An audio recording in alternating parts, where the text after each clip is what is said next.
د مور په پوهېدلو باندې هر سړی نه پوهېږي. دا به راسره منې. الله پاک هر چا ته دا توفیق نه ورکوي چې د مور په لوی مقام باندې پوه شي، د هغې په قدر باندې پوه شي. چې څوک په پوهېږي هغه د الله خاص ګرځونه. الله پاک نه راضي یم چې د مور نوم راشي زه ورسره ژاړم، چې د مور په هکله څه راشي ورته دعا کوم.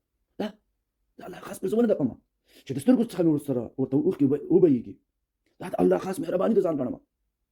په همدې هیله چې اولادونه ماپسې مې ژاړي، په همدې هیله چې اولاد ماپسې هم دعا وکړي. زه د الله هم راضي یم، د مور مې هم راضي یم، او د خپل ځان هم راضي یم، او الله پاک دې بیا بیا بیا بیا بیا زما څخه راضي شي.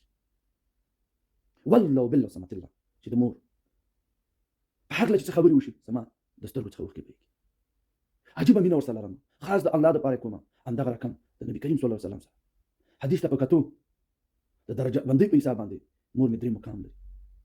اول الله، دویم پیغمبر نبی کریم صلی الله علیه وسلم، او درېیم مې مور بي بي. رب دې